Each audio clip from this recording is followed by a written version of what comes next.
Hey book friends! Today I'm going to be reviewing the novel Butter, Honey, Pig, Bread by Francesca Ekwuyasi. This book is so good. It kind of reminded me of two books I've read recently, Transcendent Kingdom and The Vanishing Half. But I will explain that later in the video. I just want to say that I truly enjoyed this novel.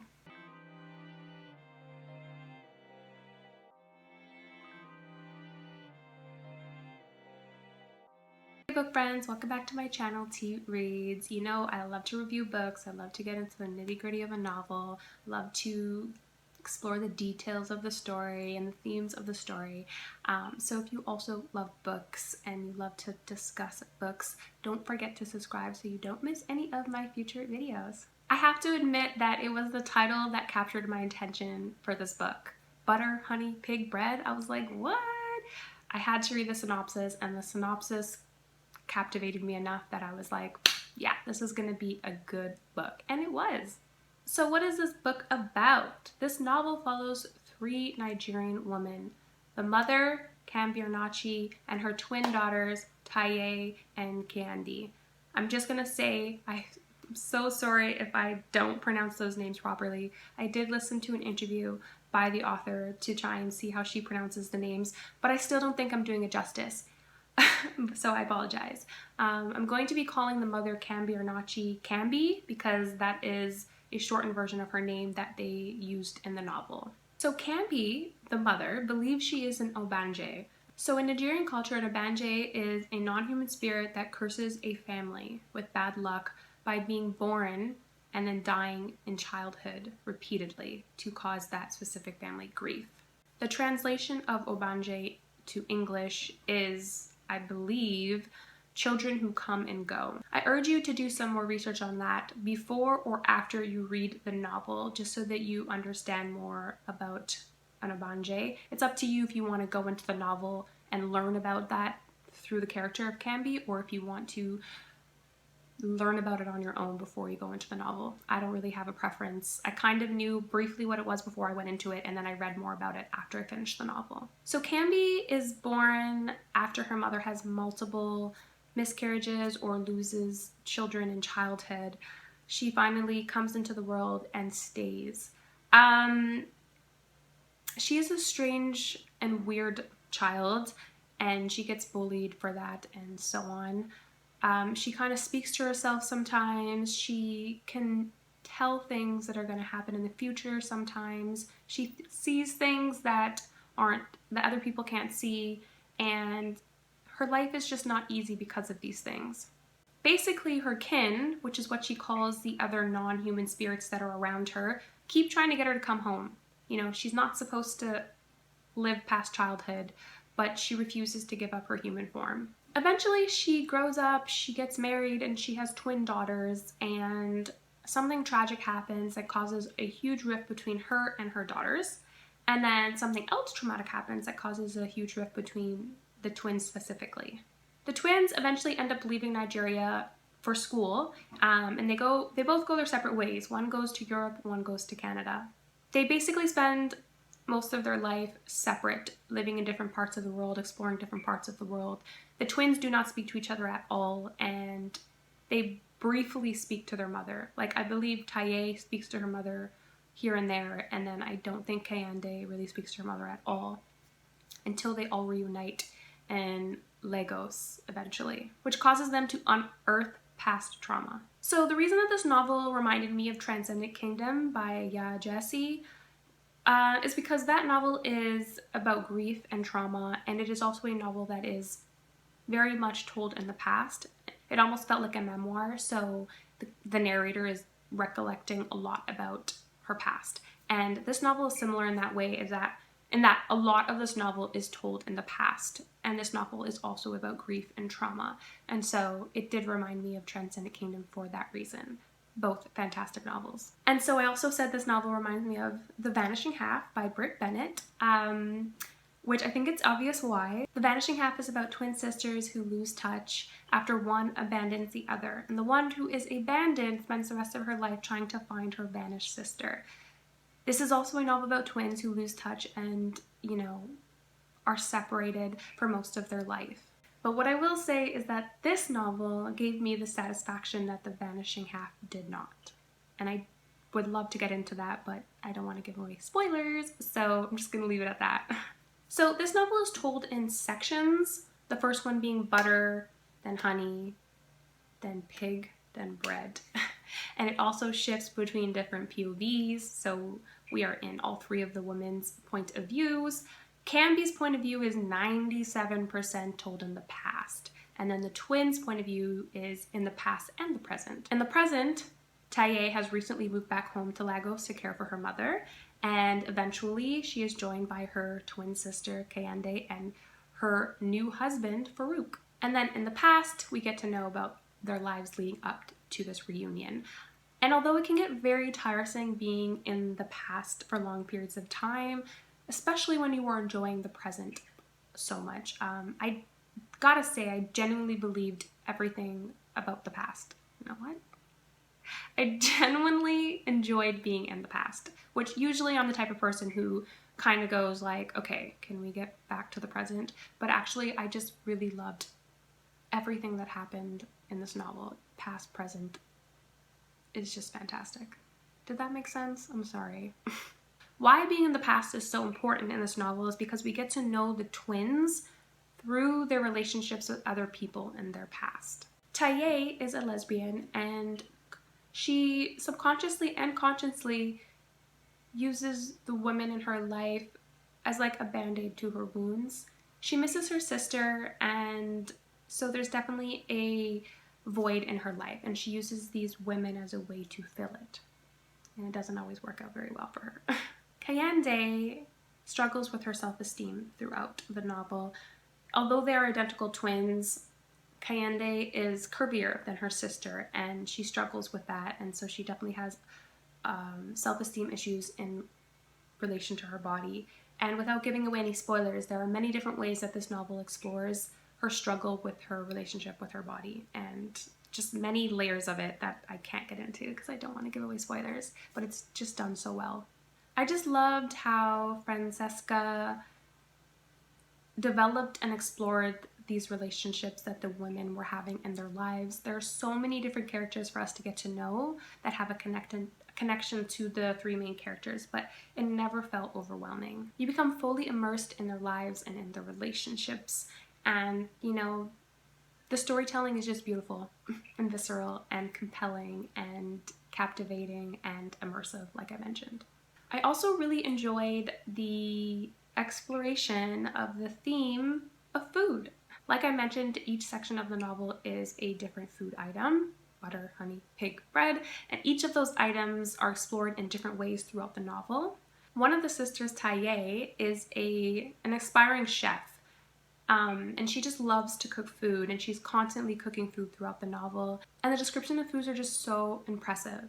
Francesca literally gives step-by-step instructions on how to cook the food that Taye is cooking. So you really feel the fascination that she has with food, and you literally start to drool because it's just so descriptive. And also you could like cook along with Taye because that's how thorough the descriptions are and the step-by-step instructions are. So you can cook along with the narrator. How cool is that? I thought that was so cool, and like it made you feel more engaged with the story. It makes me want to like one day actually try and cook something that she was making, even though I'll probably fail miserably. But yes, I thought that was really different and unique, and it added so much to the story. You know, food is comfort. Food is healing, and food brings people together, and all of these different relationships with food are explored beautifully in the novel. What I also enjoyed about this novel was the diasporic themes that were explored. I took a diasporic literature class in my final year of university. I have to say that the class itself was kind of a mess because the professor had some personal issues that was going on in her life, and so she kind of stopped showing up to class, and then near the end of the term we got a new professor, so it was just a mess, and I have to admit that I didn't really grasp all the concepts and the ideas and the theories the way that I wish I had. But I did get to read a lot of fantastic diasporic literature, a lot of different novels that explore diasporic experiences, and I think that this is a novel that would definitely make its way onto the syllabus because it is diasporic literature at its best. What is the diaspora? So I'm just gonna read what I got from the internet because it feels like I'm writing an essay if I tried to summarize it myself, and I don't want to do all that work. So I'm just gonna read it from the internet just to give you guys a little context before I get into it. A diaspora is a scattered population whose origins lie in a separate geographic locale. Historically, the word diaspora was used to refer to the mass dispersion of a population from its indigenous territories. To be more specific to the novel, what is African diaspora?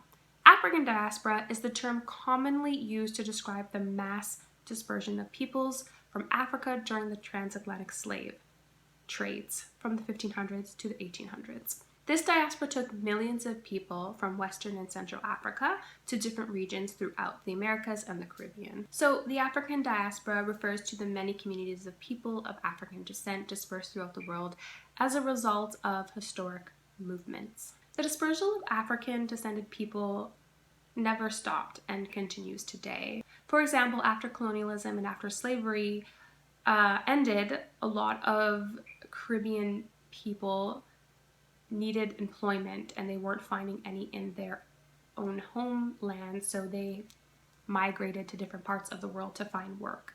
So migration became a common practice in the Caribbean.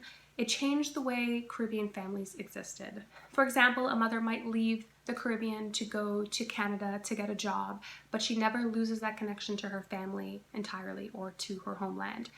She still sends them money, she still talks to them on the phone, she still holds the place of mother and still is involved in the decision making of the household.